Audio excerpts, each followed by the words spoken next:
Hello everyone, it's Pete from UK Survival.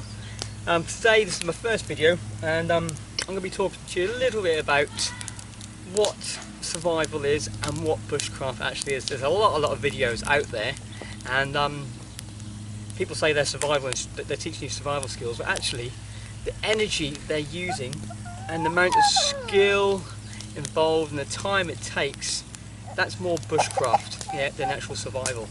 So I've got a couple of definitions for you. This is from the Oxford Dictionary, sort of on here.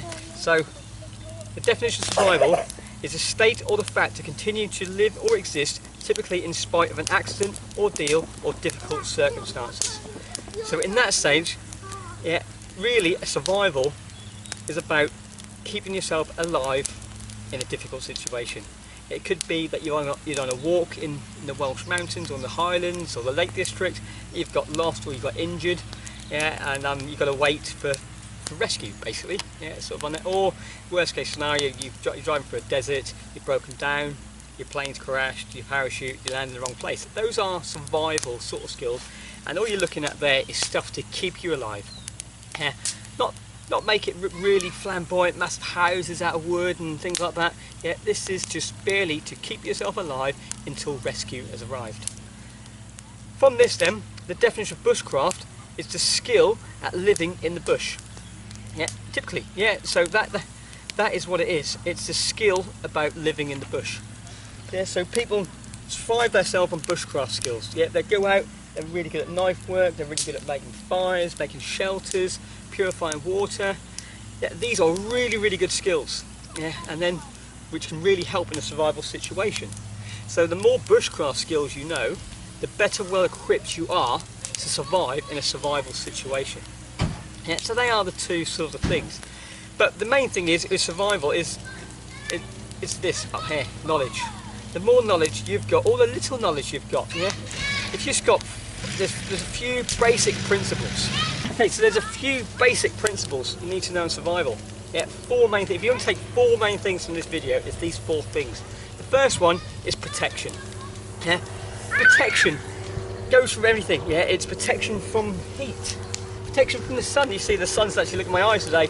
Protection from the rain, protection from the snow, protection from animals.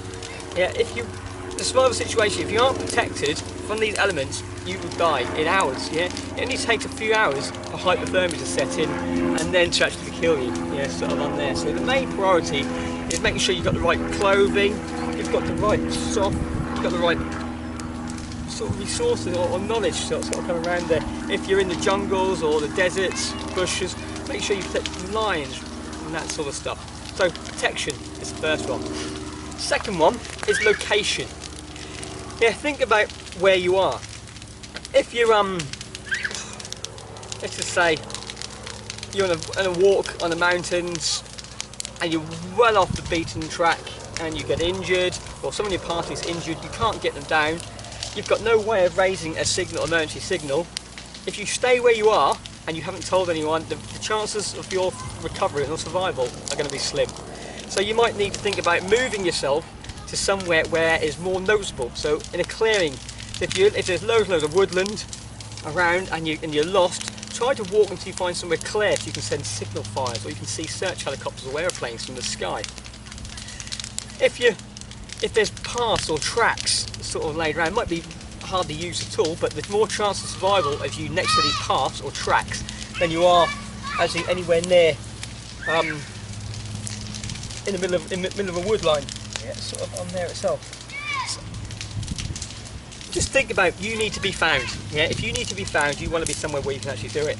But you might need to think about protection as well. Sometimes there might be no protection where the location, really good location for pickup is. So you might want to set some sort of signal fire up or air signal on the ground and be back inside the wood line or a cave a little bit farther away, but you can still keep an eye on this so you can go down or marker where you actually are. So think about those sort of two things. The third one is water. We all need water to survive, but we can make do with 2 days, 2 days, possibly 3 days without water. So at the very first start of thinking about survival, don't worry about water too much. You need to know where it is, but think about making sure you're going to survive. Yeah, sort of on there. Get that signal fires ready. Get the extraction plan sorted out, because at the very first couple of days of survival is working the best. But as you go on, it's going to get less and less active. Yeah, and you're going to be thinking less and less straight. So that's when you can really need to think about water. Then fourth one is food. Yeah, you can go 2 weeks, possibly 3 weeks without food.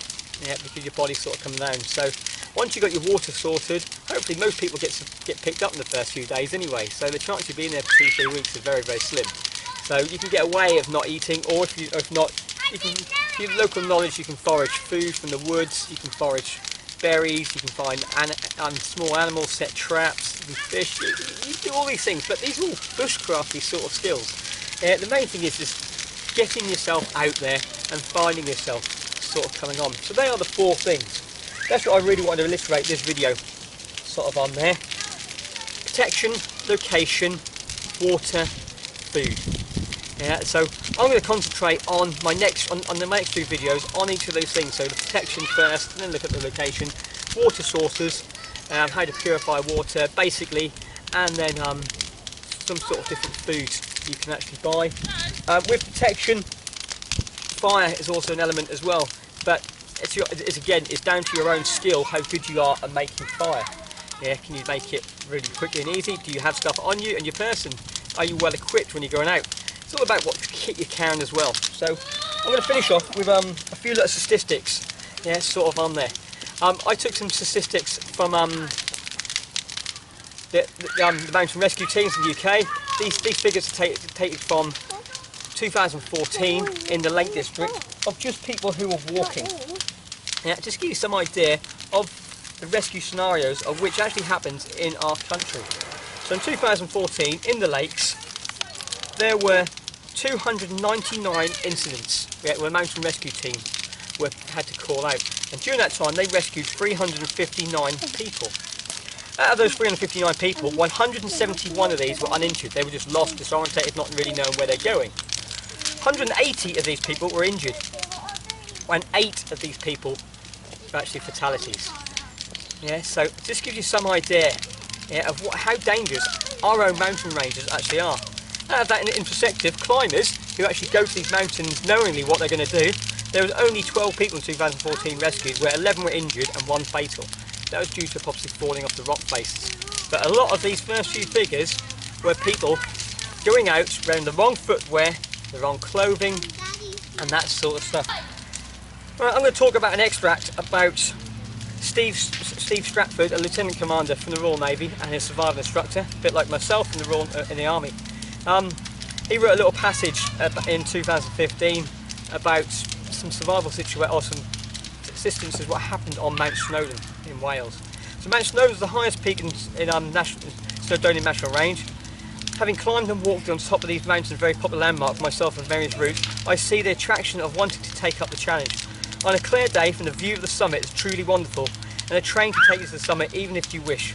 It's without question one of the most accessible mountain peaks in the world. I have seen, this is what really worries me as well, I have seen mothers with babies in arms younger than 1 year old, and senior citizens who have been walking unaided and enjoying the day in the fresh air. However, due to the easy accessible, the mountain hides danger from fatal attractions that cannot resist. The cases fail to recognise. Many arrive at the summit in flip-flops, and the vast totally inappropriate to the footwear and the weather conditions. Some days at the summit, just an accident waiting to happen. Yeah, so when you're doing these things, if you're going out walking that, just make sure you got the right footwear.